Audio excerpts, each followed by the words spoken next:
Fala aí galera do sexto ano, como eu mencionei na aula do Zoom hoje mais cedo, a gente vai hoje trabalhar um pouquinho sobre os exercícios do capítulo 4, tá bom? Então vamos lá. Na página 72, começando, né? A número 1. Por que a Mesopotâmia tem esse termo aqui, né, quando a gente fala dela, berço da civilização? Como eu menciono na videoaula para vocês, ela é chamada assim, né, por causa que naquela região nós temos a origem de muitos povos da antiguidade, né? E foram esses povos que desenvolveram as primeiras formas de Estado que a gente tem noção na história, como as cidades e alguns impérios também, tá? Agora, por que que esses povos antigos se fixaram na região do rio Tigre e do rio Eufrates, que são aqueles dois rios que estão dentro da Mesopotâmia, né? Gente, como a gente falou no final da pré-história, como o ser humano ele passa a viver em sociedade, em organização com muitas pessoas juntas, né? Quando ele passa a viver próximo dos rios, para que assim eles tenham terras férteis e isso facilite o seu desenvolvimento de vida, tá bom? Ou seja, são graças a essas terras férteis que os seres humanos vão desenvolver a agricultura e vão conseguir domesticar os animais, porque além da água dos rios permitir o crescimento das plantas, ela também tem água potável, né? Ela também é potável e permite que as pessoas bebam, os seus animais também consumam e tenham uma melhor qualidade de vida e tudo mais, tá? É... Processo de unificação das cidades de estado. A gente falou na videoaula que a cidade-estado é uma cidade independente, né? É uma cidade autônoma, uma cidade que não deve obediência a ninguém a não ser a ela mesma, né? Ela é dona do próprio nariz.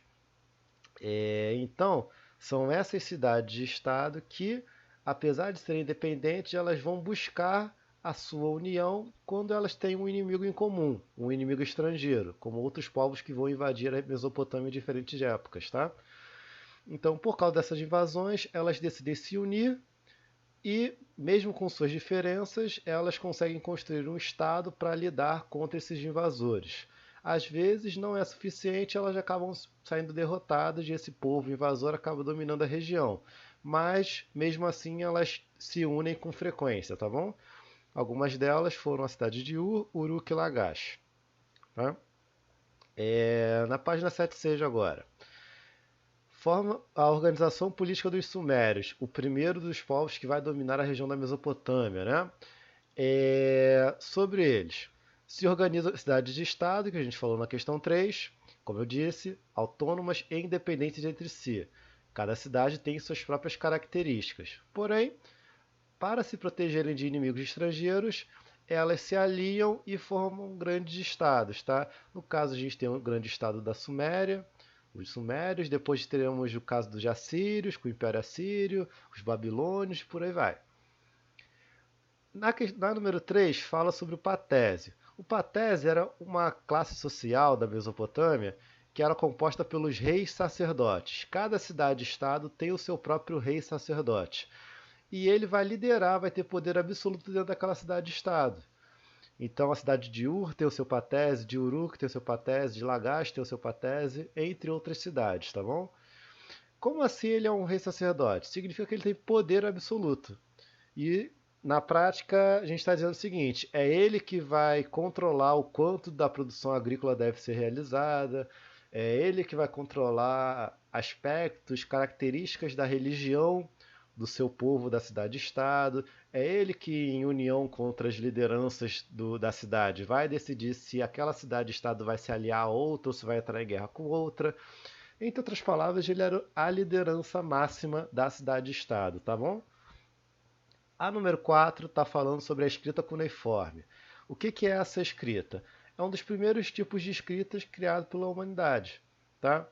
E o que significa cuneiforme? Significa que eles utilizavam um instrumento chamado cunha, que é meio que pode ser tipo um palitinho de metal, de madeira, tanto faz.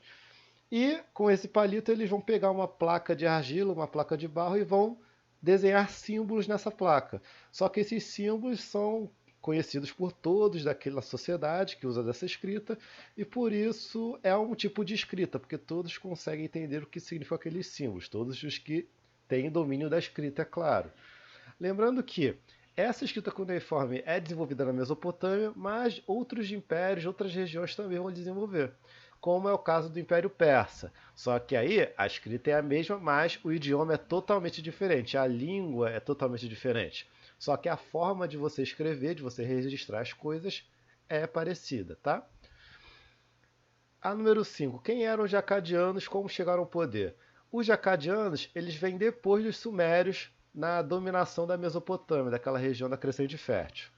Então, quem eram eles? Povos nômades vindos da região da Síria, da atual Síria hoje em dia, né? Lembrando que a gente está falando, aquela região na Idade Antiga é praticamente o nosso Oriente Médio de hoje em dia, tá? Então, eram povos nômades e o povo nômade está sempre viajando. Só que eles queriam melhores condições de vida e, para isso, se interessaram nas terras férteis da Mesopotâmia e acabaram invadindo aquela região. E assim eles conquistam as cidades e estados sumerianos. Então sai a época de dominação dos sumérios e entra a época de dominação dos jacadianos, dos jacádios, né? Página 81. Sobre o Império Babilônio, o primeiro Império Babilônio, temos o rei chamado Hammurabi. Quem foi Hammurabi? Quais foram as suas principais ações? O rei Hammurabi, se eu não me engano, foi o sexto rei do Império Babilônio, um dos seus reis mais importantes. Ele governa durante esse período aqui, cerca de quase 40 anos, e ele é responsável pela unificação territorial e política. Agora a gente está falando de um império, uma forma de Estado muito mais complexa, muito maior do que simplicidade de Estados que se organizam, se juntam. Porque o império, ele unifica todo o território. Então não tem mais essa opção de uma cidade-estado querer ou não se aliar com outra. Ela faz parte do império. E o rei controla todo aquele território. Então, a gente antes tinha a figura do patese, que cada cidade-estado tem o seu patese. Agora a gente tem a figura de um rei, de um imperador, que está controlando a sociedade inteira daquela região. Tá? E, além disso, ele é criador do Código de Hammurabi, que fala na questão número 2. O que foi esse código? Um dos primeiros códigos de leis criados para reger uma sociedade, uma forma de você organizar a sociedade com base em leis.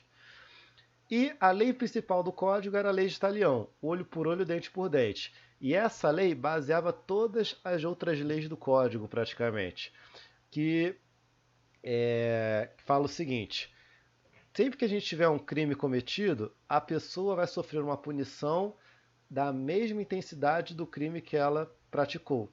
Então, se você roubou com a sua mão esquerda vai ser cortada. É um exemplo que dá lá o Código de Hammurabi. Lembrando que, e eu vou colocar isso no texto, essas punições elas tinham como base também a classe social do indivíduo. Então, se o cara fosse mais pobre, essa punição podia ser pior. Se o cara fosse mais rico, seria uma punição menor, mais fraca. Se fosse uma mulher, aí seria uma punição pior também, porque era uma sociedade altamente machista, tá bom? Entre outras coisas. Número 3. Sobre o Império Assírio. Como eles se organizavam? Os assírios foram um daqueles povos mais militares, mais guerreiros da Mesopotâmia. Era um povo bastante poderoso militarmente. E um exemplo desse poder todo que eles tinham era que eles possuíam um exército profissional, ou seja, eles tinham um exército que estava sempre preparado para fazer guerra. E eles tinham a fama de serem um povo bastante agressivo. Agressivo a que ponto? Agressivo ao ponto de que, se você tivesse notícia que os assírios iriam invadir o seu território, você já ficava cheio de medo, porque eles já eram conhecidos por saquear cidades, torturar e matar praticamente todos que habitavam a região saqueada, inclusive crianças e idosos. Não escapava ninguém. E a outra questão dessa página, características do rei Nabucodonosor. O que ele fez? Principais ações. Rei Nabucodonosor é um dos reis do segundo Império Babilônio, que é formado pelos caldeus, que são o último povo da Mesopotâmia a dominar aquela região. Uma vez que os caldeus não passam a dominar mais, isso acontece porque os persas entram na região e passam a controlar o território. No caso, o Império Persa, que a gente vai falar mais para frente um pouquinho, tá? Agora, sobre o rei Nabucodonosor, o que ele faz? Ele vai fortalecer a produção agrícola, ele aumenta a produção da agricultura do território, do seu império. Ele busca ampliar as relações comerciais com outras regiões que não são só apenas as que estejam dentro da Mesopotâmia. Ele vai ser conhecido por querer construir várias obras públicas, como os Jardins Suspensos da Babilônia ou a Torre de Babel, que é bastante conhecida na religião judaico-cristã, na história da torre, né? A gente pode comentar essa história uma outra hora. E, como todo império que se preze, ele tem uma política expansionista. Ele quer expandir o seu território, ele quer ampliar os seus domínios, tá bom? Como todos os grandes impérios da história mundial buscam fazer também, tá? Só que, e no final das contas, após o governo dele, o império meio que se destabiliza um pouquinho e os persas já assumem algumas décadas depois, tá? Na página 86, para a gente encerrar, a planície do Eufrates e do Tigre não constitui como o Vale do Nilo o longo oásis papapá. Essa questão está falando das civilizações dos povos que habitam a planície do rio Tigre e rio Eufrates, que são os rios presentes na Mesopotâmia. Quais são os povos que vão viver naquela região? Falamos no nosso capítulo 4. Sumérios, babilônios e assírios, tá? Os egípcios estão no rio Nilo e no continente africano. Os fenícios e hebreus não estão bem nesse território. Esses hititas, eu não me recordo agora quem eles são, mas acho que eles não estão nem nessa região do Oriente Médio. Os fenícios também não. Os hebreus, egípcios, já falamos que não. Então a única opção correta é a letra D. E a número 2 é o país contemporâneo a que se refere a essa região da Mesopotâmia, a boa parte dessa região. Estamos falando do país atual chamado Iraque, tá bom? Sobre o Iraque, minha gente, a gente vai estudar mais sobre ele no 9º ano, tá? Quando a gente falar de algumas questões aí do século XX, que o Iraque ele passou por uma história bem complicada, tá bom? Então, gente, como eu falei para vocês no Zoom, eu vou tentar manter as aulas agora um pouco mais curtas, para a gente não ter que correr com a matéria, para não ficar muito pesado para vocês, tá? Então, essa semana são esses exercícios. Semana que vem a gente corrige mais um pouco do livro e depois partimos para o capítulo 5, tá bom? Que, se eu não me engano, é Egito Antigo e acho que vai ser bem interessante para a gente, tá? O slide do capítulo 4 eu vou fazer ainda e coloco na pasta e vocês podem estudar por esse material todo, tá bom? É isso, galera. Tchau, tchau.